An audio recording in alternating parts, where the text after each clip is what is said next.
Hi friends, welcome to my channel. It is Bright. நாம் அந்த வீடியோவில் எஸ்பிஓவில் வந்திருக்கிற இம்பார்ட்டன்ஸ் அப்டேட்ஸஸ் பற்றி பார்க்கலாம். ஃபர்ஸ்ட் பார்த்தீங்கன்னா ரீஃபண்டபிள் இது நாள் வரைக்கும் வாங்கினவங்களுக்கு 20% அவங்க ரிடேஷன் போக கொடுத்துட்டு இருந்தாங்க.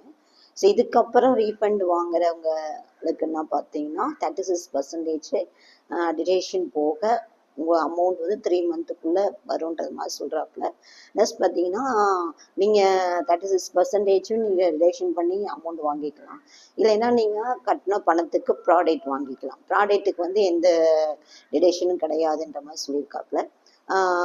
எது உங்களுக்கு விருப்பமோ அதுக்கான அக்ரிமெண்ட் வந்து உங்களுக்கு இன்னும் 2 டேஸ்க்குள்ளே உங்கள் பையனோட உங்களுக்கு நோட்டீஸ்ஃபுல் இன்ஃபர்மேஷன் வரும். அந்த அக்ரிமெண்ட்டை நீங்கள் ஆப்ஷன் சூஸ் பண்ணி நீங்கள் சென்ட் பண்ணலாம். இது ஒரு இம்பார்ட்டன்ட் இன்ஃபர்மேஷனாக சொல்லியிருக்காப்புல.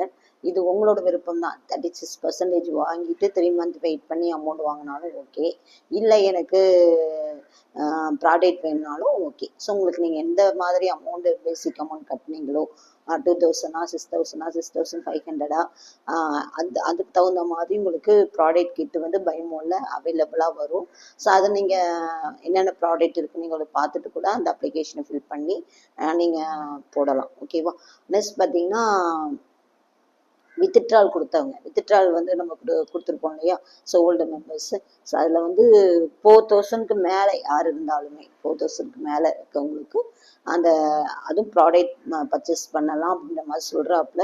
இல்லை அதுலேயும் வந்து அமௌண்ட்டாக பாதியாக இல்லை மந்த்லி ஒன்ஸ் அமௌண்ட் போடுற மாதிரி போடலாமா, இல்லை எவ்வளோ அமௌண்ட்டு ப்ராடக்ட் பர்ச்சேஸ் பண்ணணும், ஸோ அந்த டீட்டெயில்ஸ் எல்லாமே இதுக்கப்புறம் தான் சொல்லுவாப்புல. ஸோ அதை நோட்டீஸ் போட நீங்கள் ஃபாலோ பண்ணால் தான் அதுக்கான இன்ஃபர்மேஷன்ஸும் உங்களுக்கு தெரியும். நெக்ஸ்ட் பார்த்தீங்கன்னா எனி நியூ ஜாயினிங்ஸு, நியூ வித்ட்ராஸு இதெல்லாமே உங்களுக்கு வந்து எப்போலேருந்து ஸ்டார்ட் ஆக போகுதுன்னா மார்ச் ஃபர்ஸ்ட் வீக்லேருந்து ஸ்டார்ட் ஆகும். ஒரு 10 டேஸ்க்கு வந்து எஸ்பிஓ வந்து லீவ் விட போகிறாங்க. அது வந்து பேக்கெண்டில் ஒர்க் நியூ கான்செப்டுக்கு பேக்கெண்டில் ஒர்க் போகுது. ஸோ அதனால் 10 டேஸ்க்கான இப்போ 20th ஸ்டார்ட் ஆக போகுது லீவு. 10 டேஸ்க்கு அப்புறம் என்னென்ன பிளானு என்னென்ன கொண்டு வந்திருக்காங்கன்றது எல்லாமே உங்களுக்கு வந்து நோட்டீஸ்ஃபுல்லாக சொல்லுவாங்க.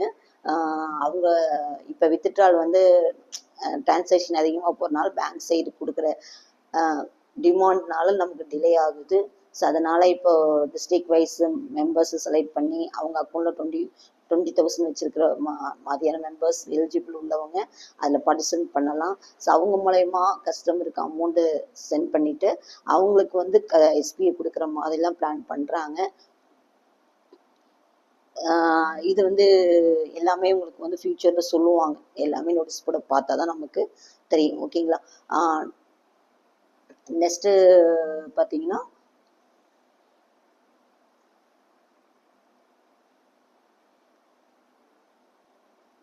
இந்த ஃபார்ம் பார்த்தீங்கன்னா எல்லாருக்குமே தான், ஆக்டிவ் மெம்பர்ஸ்க்கு இல்லை, யார் யாரெல்லாம் ரீஃபண்டுக்கு அப்ளை பண்ணாங்களோ, யார் யார் பிளாக் லிஸ்ட்டில் இருக்காங்களோ எல்லாருக்குமே அந்த அக்ரிமெண்ட் ஃபார்ம் வந்து ஷோ ஆகும். நீங்கள் அதில் எந்த ஆப்ஷன் நீங்கள் சூஸ் பண்ணிக்கிறீங்களோ அது கிளியராக உங்கள் டவுன்லைன்கிட்ட இன்ஃபார்ம் பண்ணி அந்த ஆப்ஷனை சூஸ் பண்ணி நீங்கள் சென்ட் பண்ணலாம். ஓகேங்களா? நெக்ஸ்ட் பார்த்தீங்கன்னா இன்றைய டாஸ்க்கு இது வரைக்கும் பெண்டிங்கில் உள்ளவங்க, எனக்கு ப்ரீவியஸ் டாஸ்க்கு அமௌண்ட் வரல அப்படிலாம் ஏதாவது இருந்துச்சுன்னா நீங்கள் ஸ்க்ரீன்ஷாட் எடுத்து வச்சுக்கோங்க. எடுத்து வச்சுட்டு இன்றைக்கி ஈவினிங்குள்ளே எஸ்பிஓ கேரை வந்து கண்டக்ட் பண்ணுங்கள். ஓகே, நாளைக்கெலாம் நீங்கள் கண்டக்ட் பண்ண முடியாது, இன்றைக்கி ஈவினிங்குள்ளே கண்டக்ட் பண்ணால் அதுக்கான சொல்யூஷன்ஸ் வந்து அவங்க கொடுப்பாங்க. ஸோ இந்த இன்ஃபர்மேஷன் உங்களுக்கு பிடிச்சிருந்தா என் சேனலை சப்ஸ்கிரைப் பண்ணுங்கள், மறக்காமல் பெல் ஐக்கான் ப்ரெஸ் பண்ணுங்கள். அப்போ தான் நான் போகிற ஒவ்வொரு வீடியோ உங்களுக்கு நோட்டிஃபிகேஷன் ஆகும். ஒரு பாய் ப்ளீஸ்.